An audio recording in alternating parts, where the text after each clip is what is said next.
The new Birds and Blossoms stamp set by Teresa Momber has a spectacular variety of images that are perfect for coloring with your favorite coloring tools. Normally, we stamp our images in black ink or emboss them with black embossing powder and then begin to color with vibrant color inside. But today on Stamp TV, I'm going to show you how pretty a line art image can look when embossed in white and then colored using craft cardstock as the backdrop.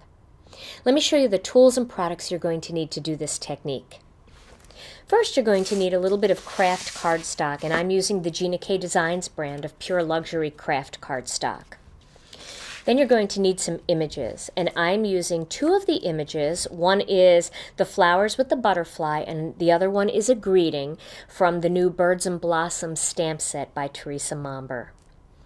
You're going to need some Versamark ink, along with some embossing powder, and I'm using the Stampendous Fine Detail White. You're also going to need an anti-static pad to remove static from the surface of the cardstock and also any oils that you may have transferred from your fingers.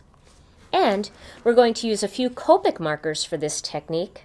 I'm going to start with Y38, which is honey, C10, which is cool gray, YG91, which is putty, and E59, which is walnut. And I'm going to use my Marvy heat tool. So to begin, you're going to start by rubbing the anti-static pad all over the surface of the cardstock. And you want to do that even in areas where you're not going to be stamping and pouring powder, just in case some of it gets sprinkled on that area. You don't want it to stick.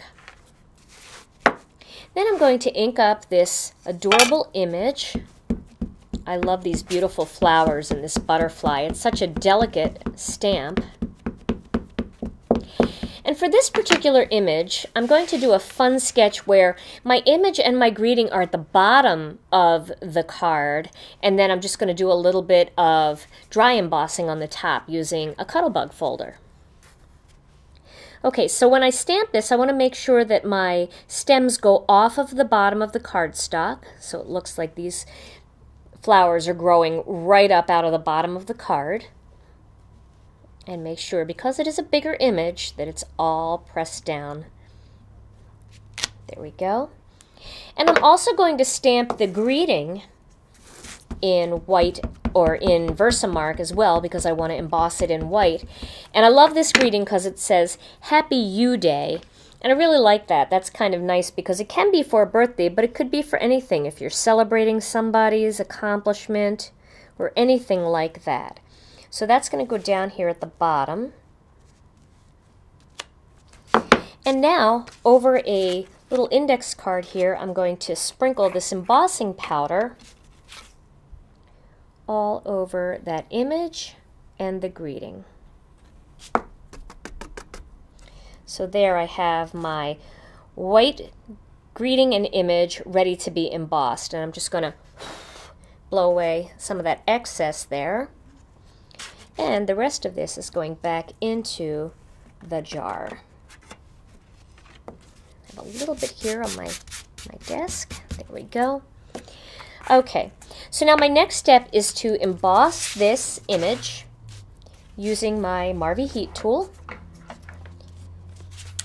And with the white, it's going to get a lot brighter once it starts to get heated, once that powder starts to melt. Can you see how much brighter that's getting? Really starts to jump out.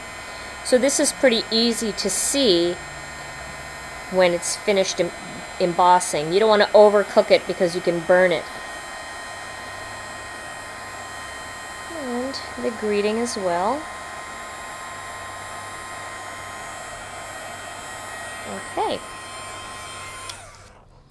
So now we have that pretty greeting and the Happy You Day. Now my next step is to color this in, and I'm going to use a couple of these Copic markers. I am going to start with that Y38, which is honey. I just want to test and make sure that embossing powder is, that embossed image is cool, because if it's still warm it will smear.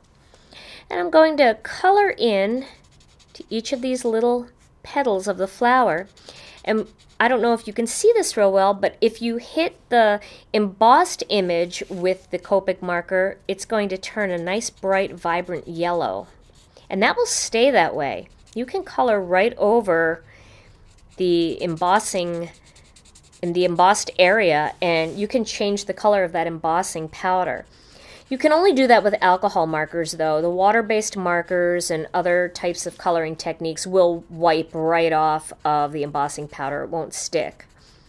But with Copics, you can color on non-porous areas like embossing powder and change the color. So that's kind of fun.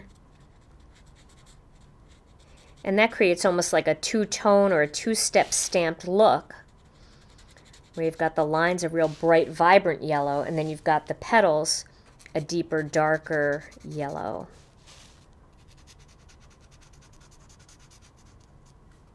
There we go. So there's my yellow. Now I'm going to add a little bit of C10 up here on the cones of this cone flower. And this I'm actually going to color the whole thing in, but I'm going to just leave a little white line on the outside there, just so it has a little bit of definition. This is almost black, but it's not. It's still one of the very dark grays. Let's see what that looks like. Now we're going to add a little bit of E59, which is walnut, and that is going to be my stem.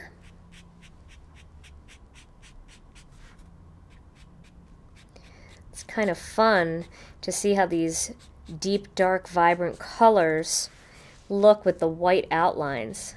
It's really a fun look and kind of fun to do. There we go. And then I'm going to add a little bit of putty onto the butterfly. Now this is just going to create a little bit of depth in these tiny areas that are open on the butterfly. There's not a ton to color on the butterfly, but there are some nice little openings there that if you hit it with some putty like this, it just creates a little bit more contrast and you can see more of the detail against the white and the craft. And then we'll do his little body. There we go. Isn't that pretty? You can also color the stems with putty, and that will give you a little bit of a lighter look. And I did that with my sample card, which I'm going to show you now. So this is all of the focal image I'm going to put on this card. And what I've done with my finished card here is I ran the card panel through the Cuttlebug using the Swiss Dot Cuttlebug folder, and I put it on sideways so just the top part of it became embossed. And then I separated the line between the embossed area and the focal image area with a little bit of white ribbon. This is the white double-stitched ribbon.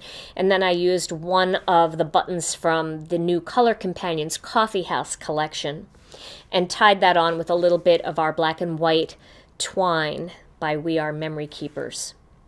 And then I put that entire panel on some black cardstock, and then that whole panel on a piece of our heavy base weight white cardstock. So there is my finished card project. Try this technique with pencils, watercolor paints, and chalk pastels for all kinds of vibrant combinations. The Birds and Blossoms stamp set is the perfect set for outlining in white. You can also try outlining in other colors of embossing powder, such as gold and silver, for a more formal look. And you can also do this technique with your favorite watercolors, pencils, and chalk pastels.